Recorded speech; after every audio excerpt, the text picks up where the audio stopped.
Hello everyone, Assalamu alaikum. I hope you are well by the grace of Almighty Allah.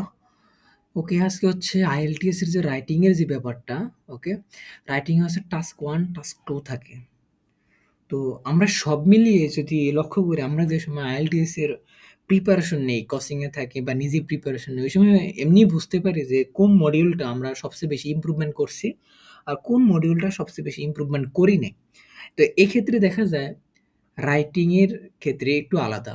Speaking, reading, listening এগুলা মোটামুটি আমরা বুঝি যে কোন পর্যন্ত ইমপ্রুভমেন্ট করছি। কিন্তু রাইটিং এর ক্ষেত্রে অনেকগুলো বিষয় লক্ষ্য করা যায়। সাধারণত এখানে টাস্ক অ্যাচিভমেন্ট বলে কথা থাকে, কোহেরেন্স অ্যান্ড কোহেশন, তারপর হচ্ছে কি lexical resource, grammatical range and accuracy, তারপর হচ্ছে ভোকাবুলারি।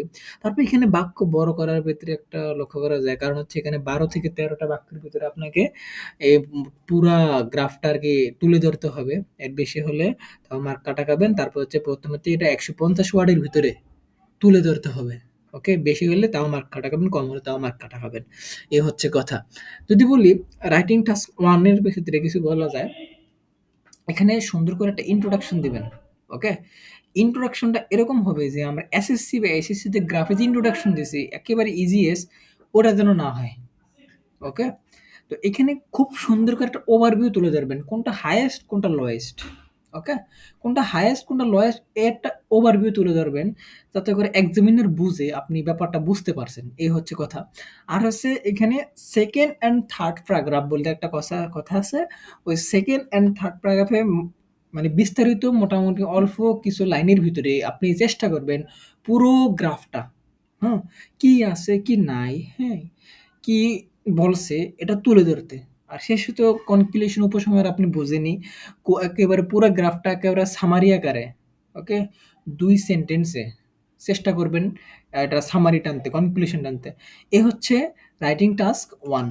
আর রাইটিং টাস্ক 2 তে ক্ষেত্রে দেখা যায় ১ম এ হচ্ছে আমরা যখন পরীক্ষার হলের ভিতরে যাই, হ্যাঁ? পরীক্ষা দিতে, তখন রাইটিং 1, রাইটিং 2, টাস্ক 1, টাস্ক 2 ১ ঘন্টা সময়ের ভিতরে আমরা শেষ করতে হয়। কিন্তু পরিশেষে দেখা যায় টাস্ক 1 এর ক্ষেত্রে এটা বেশি সময় দিয়ে দেই। কিন্তু টাস্ক 2 তে গিয়ে দেখি হাতে সময় থাকে ২০ মিনিট, ৩০ মিনিট।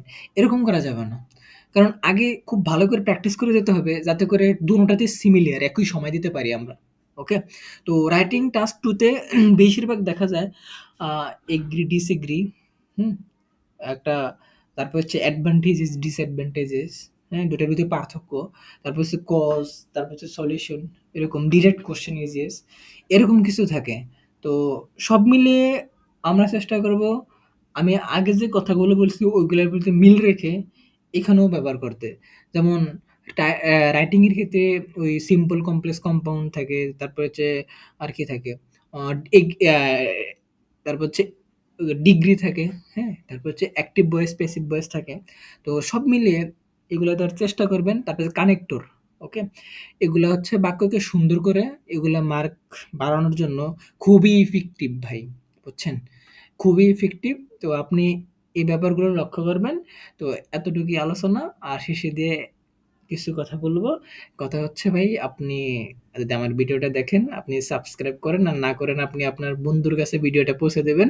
তো ভাই ভিডিওগুলো কিন্তু অনেক কষ্ট করে করি বুঝছেন? একটা ভিডিও করতে প্রায় আমার আ কোনদিন ৬ ঘন্টাও লাগে, ৭ ঘন্টাও লাগে, হ্যাঁ? এরকম। আবার আমি হচ্ছে মেসে থাকি তো।